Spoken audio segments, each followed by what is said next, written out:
CTET का form भरते समय अगर आप दोनों पेपर सेलेक्ट करते हैं अप्लाइंग फॉर वाले ऑप्शन में, बोथ पेपर 1 एंड पेपर 2, तो पेपर 1 और पेपर 2 के लिए अलग अलग मिनिमम एजुकेशनल क्वालिफिकेशन आपके बीएड या फिर बीटीसी के अनुसार आपको सेलेक्ट करना होता है। पेपर 1 की बात करें तो इसमें सीबीएसई के द्वारा कुल 5 ऑप्शंस दिए गए हैं, और वहीं अगर बात करें पेपर 2 की तो सीबीएसई के द्वारा इसमें कुल 7 ऑप्शंस दिए गए हैं। इन्हीं 7 नंबर में से और पेपर 1 में 5 नंबर में से आपको कोई नंबर सेलेक्ट करना होता है। अब कौन सा नंबर किसके लिए होता है इसके बारे में हम लोग डिटेल में बात करेंगे। इसको लेकर के आप लोग को बहुत ज़्यादा कन्फ्यूजन है और बहुत ज़्यादा कमेंट के माध्यम से प्रश्न पूछे जा रहे थे, तो अंत तक जरूर जुड़े रहिएगा इस वीडियो के साथ बिना किसी पार्ट को स्किप किए हुए। नमस्कार दोस्तों, मेरा नाम है नीरज और आप देख रहे हैं करियर बिट यूट्यूब चैनल। अगर आप इस चैनल पहली बार विजिट कर रहे हैं तो इसको सब्सक्राइब करते हुए बेल आइकन को प्रेस करना ना भूलें। सबसे पहले बात करेंगे पेपर 1 की। आप स्क्रीन पर देख पा रहे होंगे अप्लाइंग फॉर के जस्ट नीचे दिया गया है क्लास 1 to 5। जब इस पर आप क्लिक करेंगे तो 5 ऑप्शन खुल रहे हैं। अब इन ऑप्शंस का क्या मतलब है उसको आपको देखने के लिए यहाँ पर आपको कुछ कमेंट्स दिए गए हैं। देखिए, सबसे पहले बात करेंगे ऑप्शन नंबर 1 की। तो ऑप्शन नंबर 1 उन अभ्यर्थियों को फिल करना है जिन्होंने इंटरमीडिएट में 50% या फिर उससे ज़्यादा अंक हासिल किया था और 2 साल का डीएलएड कोर्स किया हुआ है।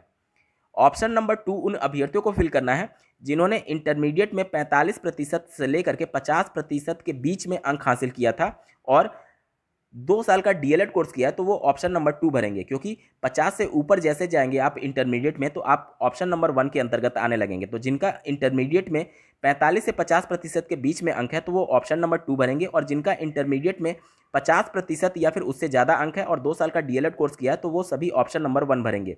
उत्तर प्रदेश की अगर बात की जाए तो जो डीएलएड होता है वो ग्रेजुएशन के आधार पर उसमें एडमिशन मिलता है, लेकिन बहुत से ऐसे राज्य हैं जहां पर इंटरमीडिएट के आधार पर ही डीएलएड में एडमिशन मिल जाता है। इस वजह से सीबीएसई सबको ध्यान में रखते हुए मिनिमम एजुकेशनल क्वालिफिकेशन पेपर 1 के लिए इंटरमीडिएट ही रखी हुई है।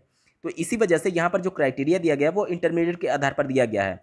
तो जो भी परसेंटेज है उत्तर प्रदेश के अभ्यर्थियों के संदर्भ में मैं बात कर रहा हूँ कि अगर आपका इंटरमीडिएट में 50% या फिर उससे ज़्यादा अंक है तो आप नंबर 1 ऑप्शन सेलेक्ट करेंगे पेपर 1 में, और अगर 50% से कम है और 45% से ज़्यादा है तो ऑप्शन नंबर 2 फिल करेंगे। यहाँ तक क्लियर।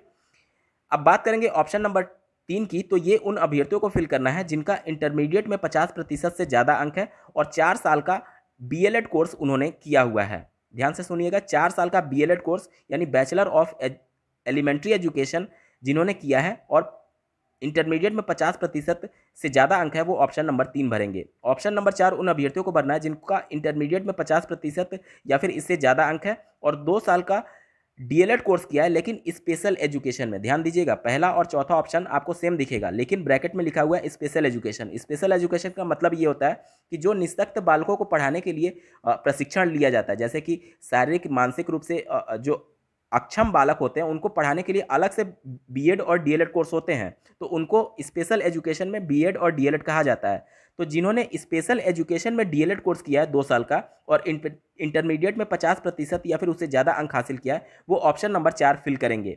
ऑप्शन नंबर 5 सिर्फ और सिर्फ बीएड के लिए है। अभी तक ऑप्शन 1 से लेकर के 4 तक जो आपने ऑप्शन देखा वह डीएलएड के लिए थे, लेकिन ऑप्शन नंबर 5 सिर्फ और सिर्फ बीएड के लिए है। तो जिन्होंने कोई भी बीएड किया हो, चाहे 1 साल का बीएड किया हो, चाहे स्पेशल एजुकेशन में बीएड किया हो, चाहे 2 साल का बीएड किया हो, कोई भी आपका किसी भी प्रकार का बीएड हो, तो आंख बंद करके आपको ऑप्शन नंबर 5 सेलेक्ट कर लेना है। अगर आप उत्तर प्रदेश या फिर किसी अन्य राज्य से संबंधित अभ्यर्थी हैं और बीएड कोर्स किए हैं कितने भी वर्ष का किसी भी कोर्स से संबंधित, तो आपको ऑप्शन नंबर 5 ही सेलेक्ट करना है बीएड के कंडीशन में। मैं फिर से एक बार पूरे को समराइज कर देता हूँ। पेपर 1 के लिए अगर आप अप्लाई करने जाएंगे और उत्तर प्रदेश में डीएलएड किए हुए हैं और इंटरमीडिएट में 50% से अधिक अंक पाए हुए हैं तो आपको ऑप्शन नंबर 1 सेलेक्ट करना है, और बीएड के कंडीशन में आप कोई भी बीएड कैंडिडेट हो आपको ऑप्शन नंबर 5 ही सेलेक्ट करना है। साथ ही मैं बता दूं कि ऐसे अभ्यर्थी जिनका बीएड है और साथ ही ग्रेजुएशन में 50% से कम अंक है वो पेपर 1 का फॉर्म अप्लाई नहीं कर पाएंगे। 5वें ऑप्शन में आप देख पा रहे होंगे graduation with least 50% marks and bachelor of education, मतलब कि पेपर 1 में बीएड वाले वही अभ्यर्थी सिर्फ पात्र हैं जिनका ग्रेजुएशन में 50% या फिर उससे ज़्यादा अंक है। जिन्होंने 45% में जिनका ग्रेजुएशन के साथ पास है और जिन्होंने पीजी के आधार पर अपना बीएड किया था वो अभ्यर्थी पेपर 1 के लिए एलिजिबल नहीं है सीबीएसई की नोटिफिकेशन के अनुसार। सिर्फ जिनका ग्रेजुएशन में 50% अंक है और साथ ही बीएड कोर्स किए हुए हैं वो एलिजिबल हैं और ऑप्शन नंबर 5 भरेंगे पेपर 1 में। यहाँ तक क्लियर। अब बात करेंगे पेपर 2 की। पेपर 2 में आपको कुल 7 ऑप्शंस मिलेंगे। जब इस पर आप क्लिक करेंगे तो कमेंट आपके सामने ओपन हो जाएंगे कौन सा ऑप्शन किस अभ्यर्थी को चुनना है। देखिए पेपर 1 में इंटरमीडिएट के आधार पर मिनिमम एजुकेशनल क्वालिफिकेशन था, जिन्होंने 2 वर्ष का डीएलएड कोर्स किया था, लेकिन पेपर 2 के लिए यानी अपर प्राइमरी के लिए जिन्होंने इंटरमीडिएट के आधार पर डीएलएड किया था, उन अभ्यर्थियों को एलिजिबल नहीं माना जाता है। इंटरमीडिएट के आधार पर करने वाले अभ्यर्थी पेपर 2 के लिए अप्लाई नहीं कर पाएंगे। मैं सिर्फ 2 साल के डीएलएड कोर्स की बात कर रहा हूँ। अगर आपने ग्रेजुएशन के आधार पर डीएलएड कोर्स किया है 2 साल का, तो आप एलिजिबल होते हैं। स्क्रीन पर आप देख पा रहे होंगे, पहला ऑप्शन उन अभ्यर्थियों को सेलेक्ट करना है जिनका ग्रेजुएशन है और साथ में 2 साल का डीएलएड कोर्स है। मतलब कि उत्तर प्रदेश में जितने भी डीएलएड वाले अभ्यर्थी हैं, उनको आंख बंद करके ऑप्शन नंबर 1 सेलेक्ट कर लेना है, ग्रेजुएशन के साथ 2 साल का डीएलएड कोर्स। ये पेपर 2 की बात हो रही है, ठीक है। ऑप्शन नंबर 2 उन अभ्यर्थियों को फिल करना है जिन्होंने ग्रेजुएशन में 50% कम से कम अंक हासिल किया है और 1 साल का बीएड किया है।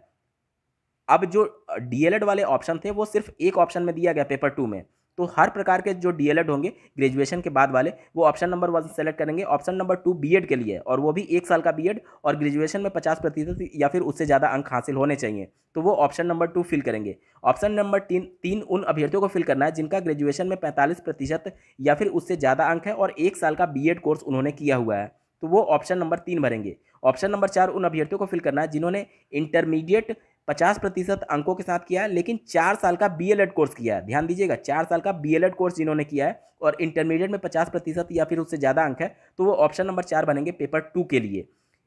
ऑप्शन नंबर 5 उन अभ्यर्थियों को भरना है जिनका इंटरमीडिएट में 50% या फिर उससे ज़्यादा अंक है और साथ में 4 साल का इंटीग्रेटेड कोर्स किया है, मतलब कि बीए के साथ बीएड की डिग्री मिली है या फिर बीएससी के साथ बीएड की डिग्री मिली है, मतलब 4 वर्ष का बीए बीएड या फिर बीएससी बीएड कोर्स किया है और इंटरमीडिएट में 50% या फिर उससे ज़्यादा अंक है, तो वो ऑप्शन नंबर 5 भरेंगे।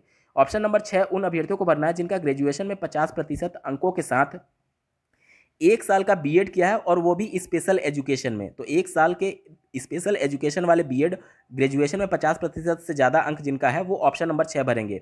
ऑप्शन नंबर 7 उन अभ्यर्थियों को भरना है जिनका नॉर्मल वाला बीएड है, मतलब कि 2 साल का बीएड, उत्तर प्रदेश में जो नॉर्मल बीएड चलता है, वो ऑप्शन नंबर 7 भरेंगे। पूरे वीडियो को मैं समराइज़ करूँ तो डीएलएड वाले जो भी बंदे हैं पेपर 1 और पेपर 2 दोनों में आपको ऑप्शन नंबर 1 भरना है।